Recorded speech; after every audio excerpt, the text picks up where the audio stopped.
representation in this role, so be kind to me. Thank you very much. Okay, I'm from Walter Center. My name is Atina. I have joined about a couple months ago, so I've been in this role for about 4 months. But do we know what Walter Center is or what Walter Center does? I see head shakes, yay. Okay.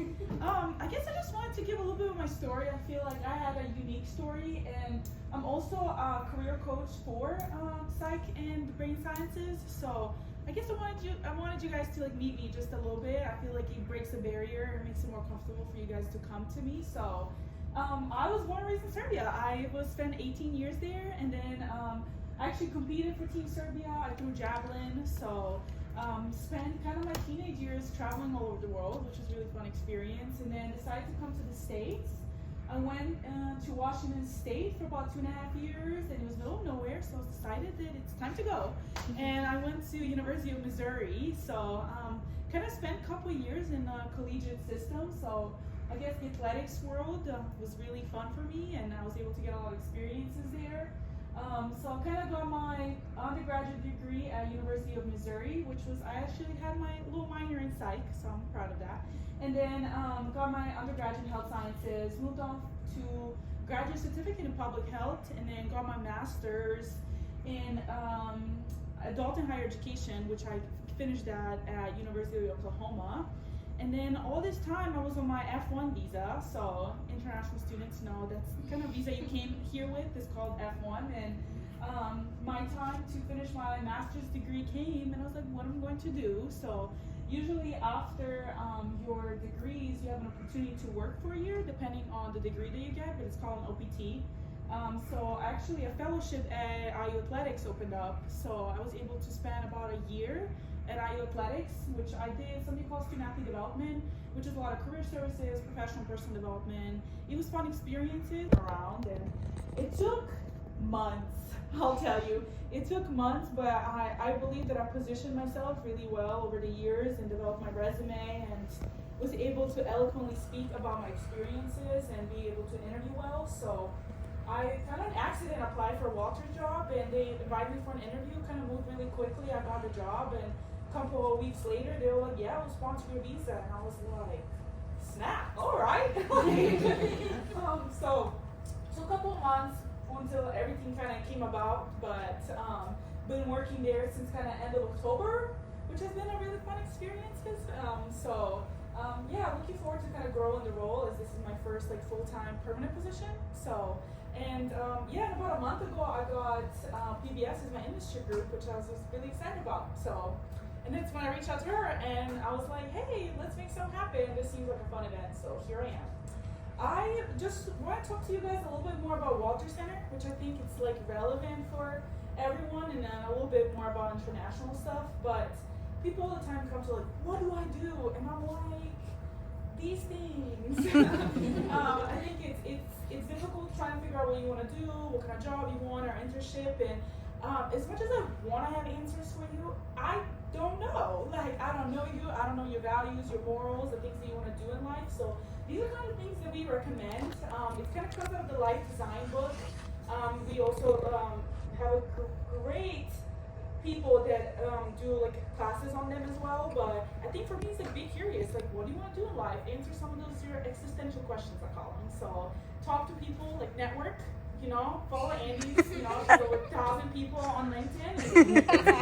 It's a good way to just connect and communicate with individuals, and you'll be surprised how friendly people are and how willing they are to help you. So if you're stuck somewhere and don't know what to do, talk to people. And then try stuff. I know, so simple, but so complex at the same time.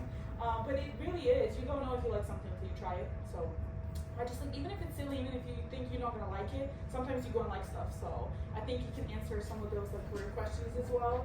And I think big thing is I shared my story, and I would like to think that it made you more comfortable that I'm here today. So I think sharing your story and sharing that I want to do X, Y, and Z, people are willing to help and share your resources, share their resources with you, or connect you to someone that they know. So I'm always hey, I need help. Can you help me? And they're yeah, what do you need?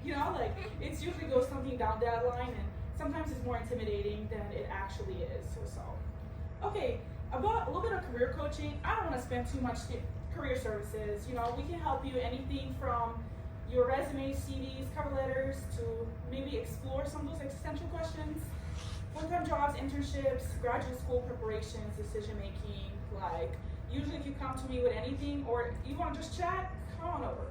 We can talk about something, and if I can't help you, I can probably point you to someone that can. So, okay, next one. This is from my international students, but I think it's good for American citizens, for you to relate to how complicated this is. So, do my international students, do you know what CPT, OPT is? No. No, somewhat. Okay, so CPT is, as you can see, curriculum and practical training. It has to happen during your undergraduate studies or just studies.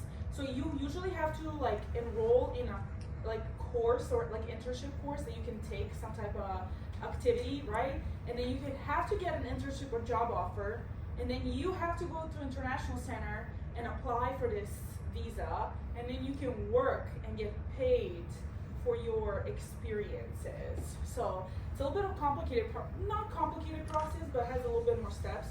OPT allows you to stay in the country after you graduate. So it usually depends on the degree. It kind of separates between STEM and non-STEM. So non-STEM degrees get 1 year experience post-graduation. STEM degrees actually get 3. So depends on, I can't tell you, but there's a list of like majors and stuff that will tell you if you can do STEM or non-STEM degrees. That's a lot more complicated, but if you're graduating this year and have not started on an OPT and you want to stay in the country, talk to me, because time is ticking. But I don't believe we only have juniors, right? I'm a senior. Yeah. I'm graduating in August, so I'm applying for OPT only. Okay. Period. You're on top of it. Okay, perfect. But if you need more after, we can chit chat. So not to. Okay, perfect. And then we separated 5 groups. You guys are kind of like an awkward group of like, hey, you're in life sciences. Always. But you also like, when it comes to external relations, you're kind of in that like education nonprofit realm. So, but I think it's good. I think there's a lot more eyes on you guys. So, but I fall into that life sciences group, and that's kind of where we group you based on kind of the feedback that PBS students have told us. Are you familiar with Career Studio? Okay, a little head nod. Those are your peers. They are usually open on Fridays, and it's kind of a drop-in event. You don't have to sign up, you just have to come. For me, you have to make an appointment with me or just email me and we can make an official appointment, just because we track some of that stuff. But they're also your resource for like, sometimes people like to go for them for like first appointments and then come and see a career coach after. But you can come see me first too, if you would like. These are some of the things we were actually talking about, the professional portrait booth. But do we have headshots? Who has headshots? Okay, you who do not, come see us. Okay? It's really fast. It takes you like 2 minutes. It takes like really, really good photos. I put it on my LinkedIn as my headshot. So if you're looking for that, I think the photo booth is a really great resource. We also offer like interview rooms if you like. You can schedule a room just for like private space if you are doing anything like career-wise. And then we just opened up Crimson Closet. Do you know what Crimson Closet is? A little bit, okay. Do we know? Okay.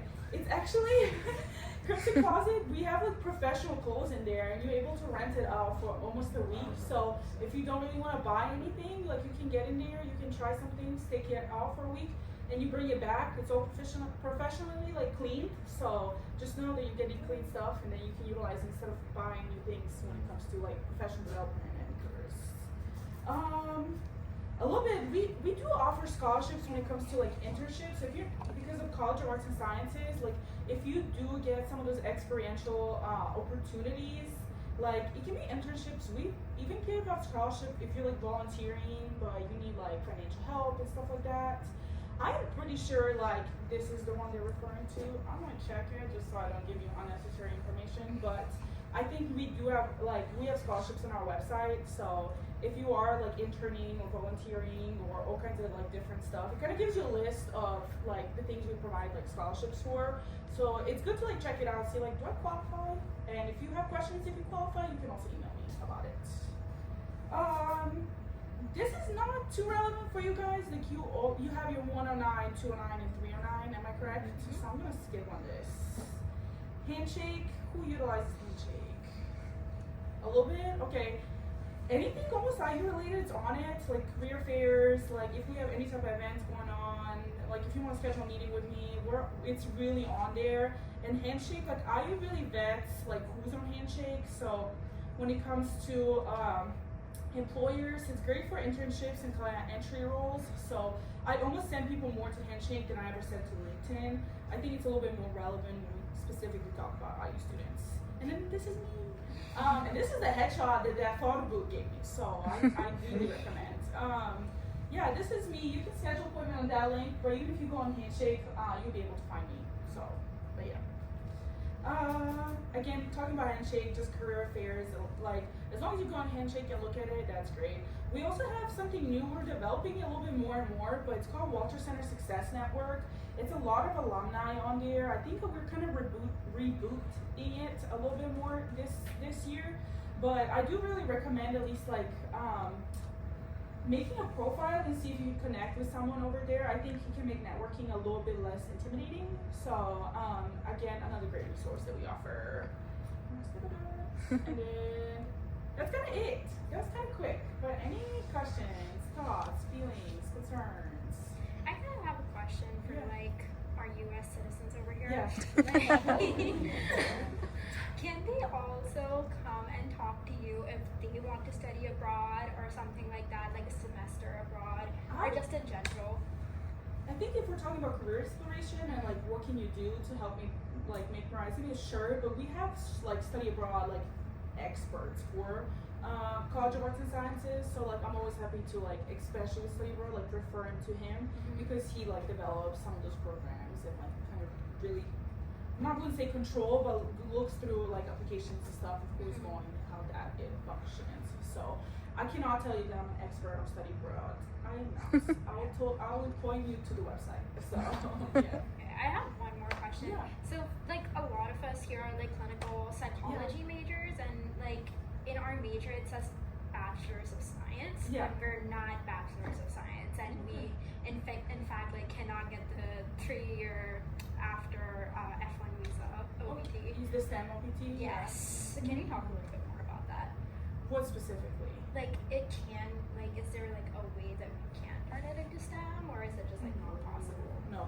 So the government controls like what majors fall under STEM for them. Yeah. So you cannot like prove that you're STEM in any way, which is, it's hard. Like that's why I usually when I talk to international students, I like to talk to them in the first year because then maybe we can talk through STEM and non-STEM options.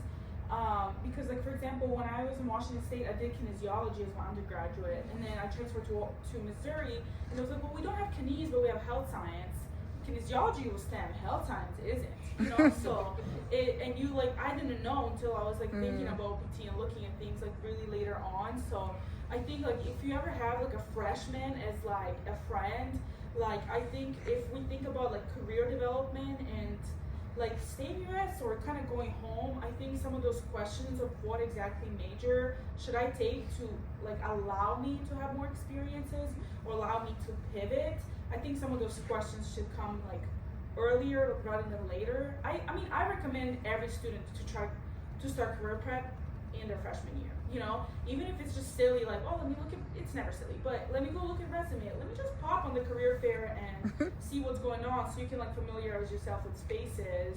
But I think especially so relevant for international students to like come in a little earlier and be able to like kind of talk some of those things out. Yeah. Do we have any other questions that Gina can answer? Alright, cool. Oh, So, Andy. okay. How does the STEM versus non-STEM work for pre-med students when IU doesn't have a pre-med major or minor?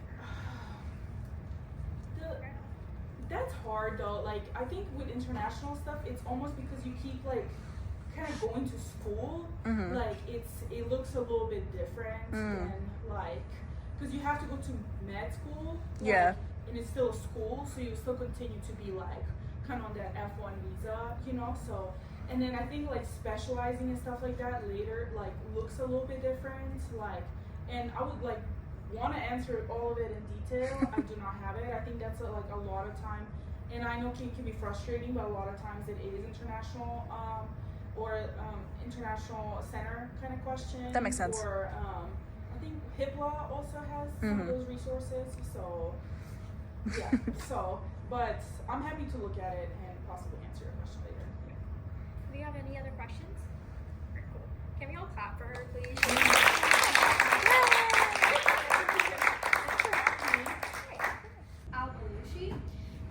She's currently majoring in psychology, Bachelor's of Arts with a neuroscience certificate. She's a current senior. She's an awesome resource, and she's from Oman. We have Anoki. She's majoring in clinical psychology, Bachelor's of Science. She's a junior, and she's Indian, and she's very, very cool. And we have Vidya. She's also majoring in clinical psychology, Bachelor's of Science with a neuroscience certificate. She's a junior, and she is also Indian. She's also really awesome. Okay, cool. So those are our panelists, and how this will go is that I'll ask them questions, and they'll answer and talk to us about their experiences as an international student. Okay, so question number one. What leadership opportunities have you held while being an international student, and how did you achieve them? We'll go one by one. That's okay. Okay, hi everyone, I'm Anoki and I'll be talking about my leadership experiences today. I serve as the co-president of Menstrual, which is a women's wellness club. It focuses on mental and menstrual health, and we have podcasting, we have guest collaborations, a couple of very fun social activities. The second thing is that I'm the social media chair for the clinical psychology club, so I help curate posts, help with the content creation, come up with some ideas. And lastly, I'm an undergraduate teaching assistant for Psych C209, which is career modules 2. That's really cool. Okay, what about you, Tasneem? Hello everyone, my name is Tasneem, and I was always fascinated by people like Anoki. Running clubs, being the chair of everything, and I felt in the middle of being an introvert and an extrovert. So I wanted to do something that I can really manage and not feel overwhelmed by. So I started a social media page to advocate for mental health, and I posted a video 2 years ago, and it went so viral, and I got 55 million views. So it kept going like this. So I started leading conversations about mental health for the youth back home, and I've been doing this for 2 years, and I enjoy it very much.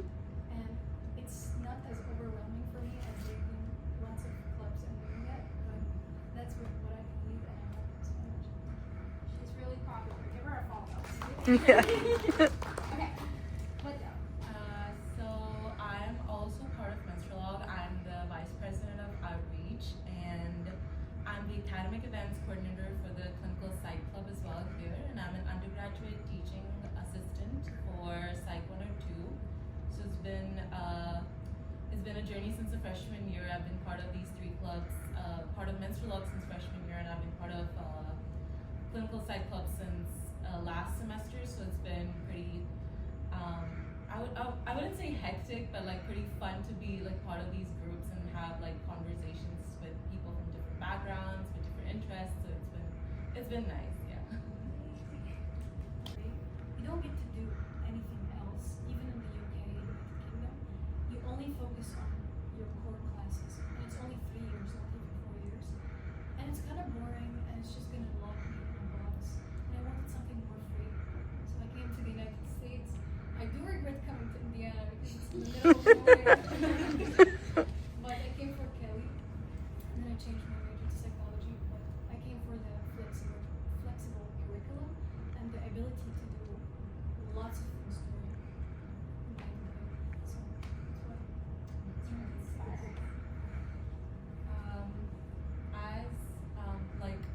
I feel like for India as well, there is like a rigid curriculum where you have to follow like one major specifically. You can't really explore further, and I feel like that was putting me too much of into a box, and I didn't want to. I wanted to explore more interests of mine. Like I wasn't really interested in chemistry or physics, but I was really interested in biology, and I had an interest in psychology as well. So I was like, maybe neuroscience, but I don't want to major in it. Maybe I want to minor in it. I had the option to do that, and I had the freedom to do that in the U.S., which I wouldn't have been given the chance to back home or in UK or other places as well. So I feel like opportunities. You have the chance to take part in labs and get a lot of networking opportunities with your professors, with your students. I feel like that was one of the main reasons why I came to the US. What was your biggest challenge when you first arrived to the US and how did you overcome it? I feel like my biggest challenge was adapting to like the academic culture around here, because in India the structure is quite rigid, like Vidya and Tasneem also said. It's very rigid and you have to just follow the entire pattern. But out here people are speaking up, people are engaging in discussions, people are like not terrified of public speaking. And I also had these recurring thoughts that people might not understand my accent or they might not understand what I'm trying to tell them. But when I started doing that, I realized that it's not that bad as I thought it would be, and I continued to like adapt and like try to fit into the curriculum and try to fit into those discussions. And I tried to like reach out to people. I had a couple of awkward conversations, but after a point, it's just not awkward anymore. So yeah. One of the biggest challenges as an international student was to make friends. So when I came here, they forced us to be in a dorm. And I thought this is just stealing our money because I had to pay thousands every semester. Of course, my government funds me, but still, I should be using that money doing other things. Why am I giving it to the dorm? And I thought they're stealing our money, but I got to experience being between students. So coming back from Oman and just being in a huge campus, being in a dorm gave me the opportunity to just be around students against my will. And it really helped me communicate with them. So lots of people are nice, as Atina said. You will be surprised of how nice people are. So people started conversations in the hallways of the dorms. So I didn't struggle much with loneliness because of this, and I could pick up from there my social life. So I was struggling with making friends and being alone, and we don't have lots of Omanis in the university. I think we have 3 only, and they're in different classes, and being in a dorm really helped me, just being forced there. Very well said. I think as Tasneem said, I also had a problem with making friends because I was really shy as a freshman, and I used to not really like to go out of my way to talk to people because I used to have these thoughts of like, why do they care? Like, they don't even care, they won't remember.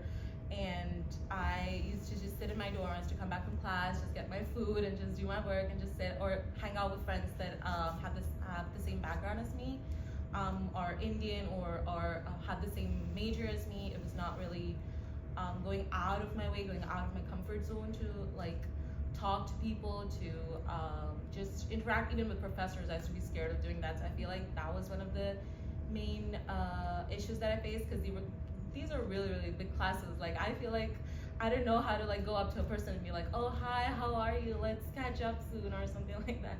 So I feel like that was definitely a little challenging. Yeah. You guys said very well, clearly.